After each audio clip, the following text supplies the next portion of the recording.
having spent a good number of years within the system, do you have anything that you can share with us about the actual practical abilities of a man like Joe Biden? Because someone like me, who's just anti-establishment in the most broad and sweeping way, would assume that whoever were in the White House, whether it was a socially capable individual like Barack Obama or George W. Bush, who at the time was kind of regarded, attacked as being a kind of a dope and a joke and stuff like that. I wonder how much actual executive power is wielded by a figure like Joe Biden, and the recent claim that he speak only in sound bites and do less PR and much shorter speeches seems to be an indication that they're acknowledging his senescence and cognitive decline. What's your feeling about this man, who once was a sort of a pretty potent firebrand, albeit a career Congress person and seemingly pretty corrupt in a bunch of ways based on what I've learned? He at least seemed cogent. How much actual power is that person capable of wielding? How can he make decisions? How can he direct power? He has an incredible amount of power.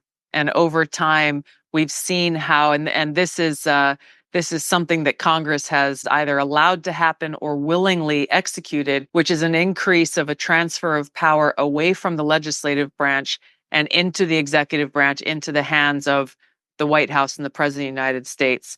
It's an unfortunate thing because our system of governance, of course, is set up with three co-equal branches of government. But on the issue of war and peace, for example, we have been in many wars and many conflicts, and yet Congress has not exercised its constitutional responsibility to be the body that actually declares war before that action can take place. They've given that over to the president and the executive branch because they don't want to be held responsible for it. This administration, the Biden administration, there are certainly challenges. There are certainly questions about his state of mind and his ability to be present and focused in the decisions that are being made. But ultimately, I hold him responsible.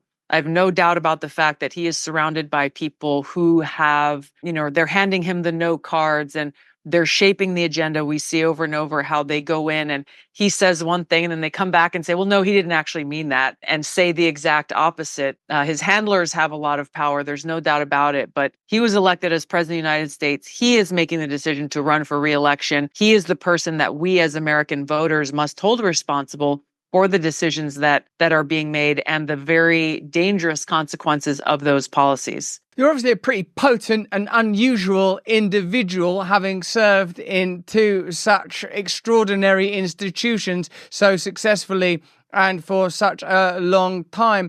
How do you feel having served in Iraq? And I know that you were honoured in Kuwait and stuff, or at least for your service in Kuwait as a part of that conflict, when the definition of terrorism seems to be becoming as vague and as applicable according to utility as many of the other vague pieces of legislature that appear to be currently passing. I know that you have said, for example, that you are anti-all war except for when it involves, I think you maybe said, Islamic terrorism. I know that you'll correct me if I'm wrong. But when it seems now that the powerful are able to designate as terrorists their opponents, when we are increasingly seeing in my country and in yours, elite deep state units that were set up to oppose terrorism, inverted commas, abroad, deployed domestically to target the threat ultimately of free speech and the kind of unified personal power that you represent and are advocating for in your book, do we have to look even at the categorization of terror and what we mean by that, as well as perhaps, considering the origins even of specific forms of terrorism such as that which you oppose? Yes. Briefly on my foreign policy views, I see the world for what it is, not the fantasy land that too many of our politicians view, the lens that they view the world through, and how they make decisions that ultimately so often end up being counter to the interests of the American people, to peace, and to our security. I'm not a pacifist or an isolationist. I just believe that we should exhaust all diplomatic measures, means, outreach before we look at the potential of war. It should be the last result. Sometimes it is necessary.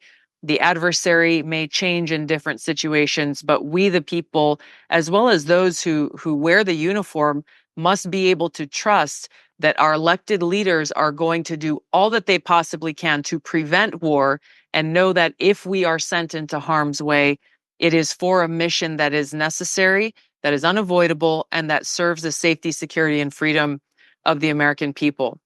To your second point about the vague use of the word terrorism and how these institutions that were created, many of which were created after the terrorist attack on 9/11 here in our country, have been turned and used against our fellow Americans.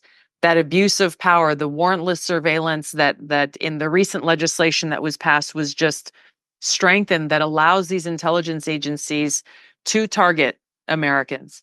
There was language in the TikTok bill. I heard you talk about the TikTok bill earlier, language in the TikTok bill that included very vague language. The president is allowed to designate who is a foreign adversary or who may own a business that they believe is under the influence of or directed by a foreign adversary.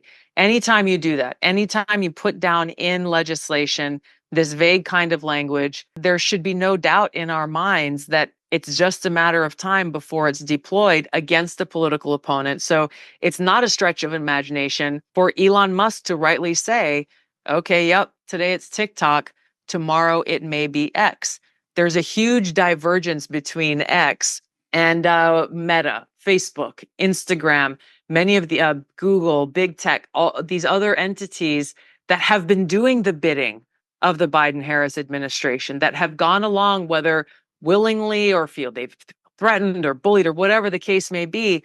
They have been actively censoring free speech on behalf of the Biden administration. Elon Musk has made clear that X won't do that and they won't play that game.